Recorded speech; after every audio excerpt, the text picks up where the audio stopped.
The story of foreign trade is a story that is most important to the vital problems of nationalism and internationalism. Countries striving for their own economic advantage, but wishing for global understanding and peace.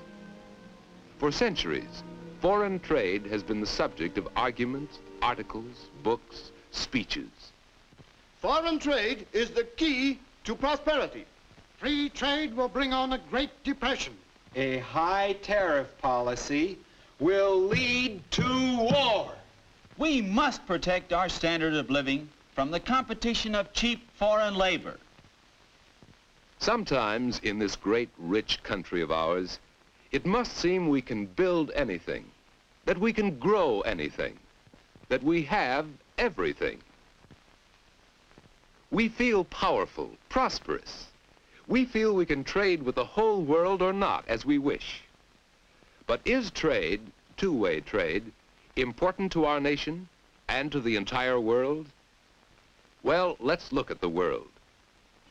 Here are the people of the earth. They represent the work of the world and the markets of the world. Not very evenly distributed, are they? And here are the industrial areas, where people produce goods, generally different goods in different countries. Not evenly spread around the world here either. And the resources used by these people in these industries, they are unevenly distributed.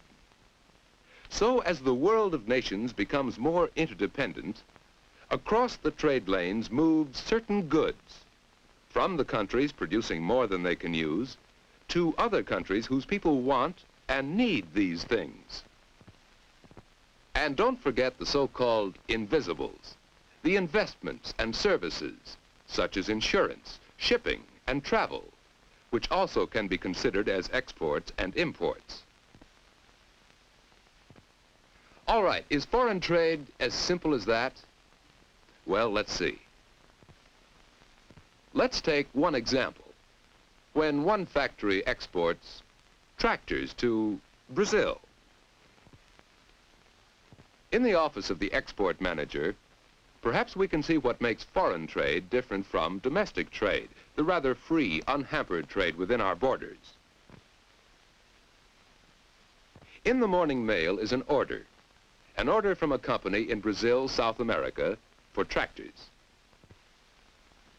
Can we just ship the tractors right out as we might for a domestic order?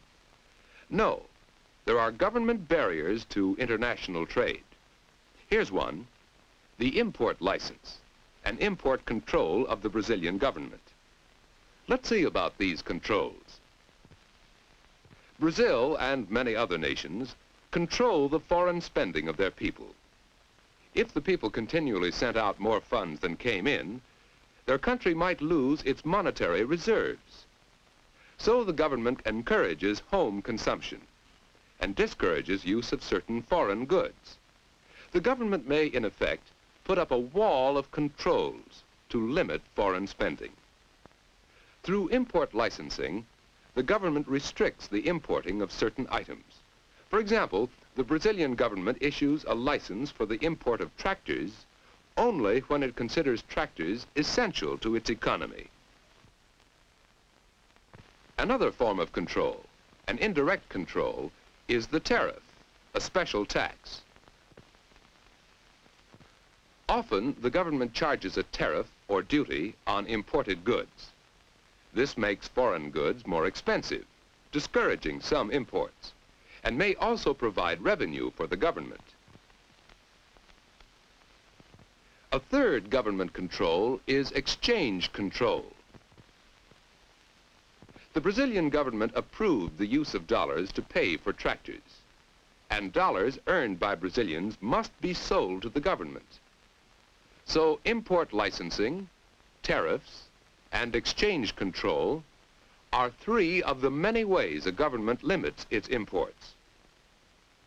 Here is the arrangement for financing the sale of the tractors.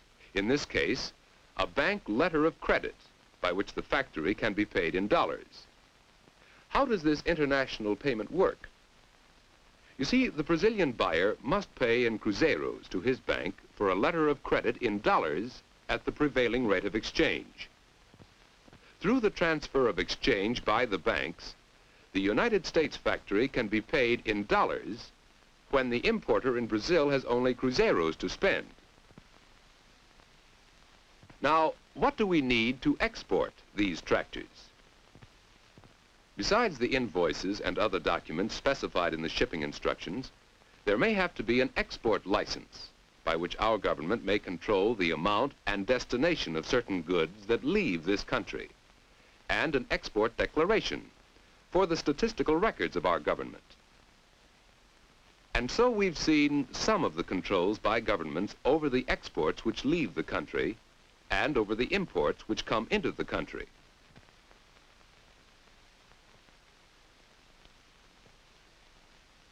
After the transportation, financing, and documents are coordinated, the tractors move onto a train for the first stage of their journey to the buyer in Brazil. But selling United States goods in another country is only half of the story. In general, the rest of the world can buy from us only to the extent that we buy something from them, from all of them put together. Let's follow the tractors to Brazil and see about that. Brazil is a large, rich country, about the size of the United States. What does Brazil have to sell? Well, they have many things, but coffee is the most important. Remember the tractor deal?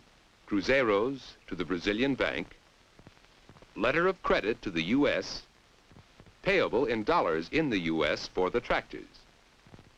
Well, the export of coffee from Brazil to the U.S.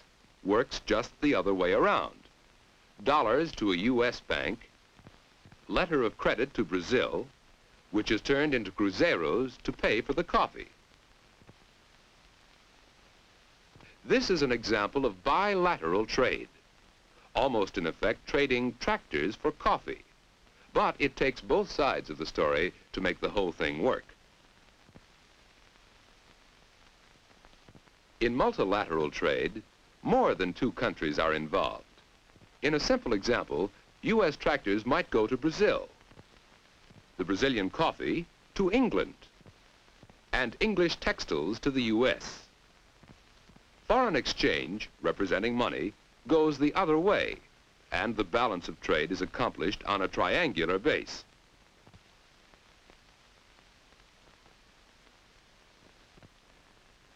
Sometimes the balance is disrupted when governments impose trade restrictions, as when certain industries request protection, perhaps by a tariff wall, protection from foreign competition. What about the competition of foreign labor? Do U.S. workers lose their jobs when goods are imported? Well, these people in foreign lands are labor competition, but they are also customers.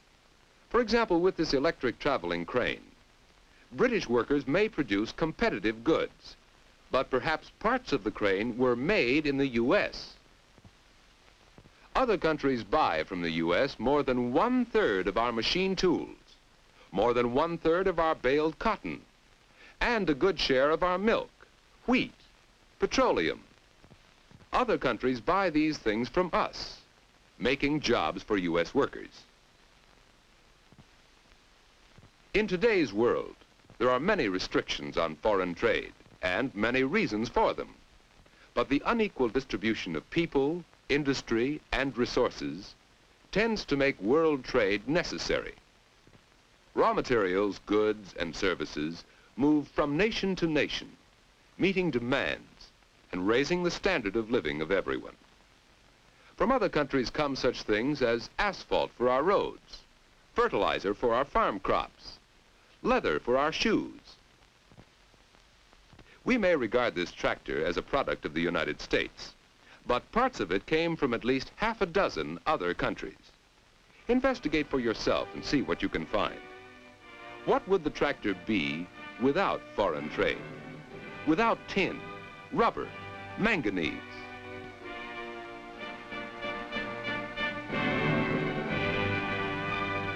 Look around you. You'll find many things that go to other countries, that come from other countries.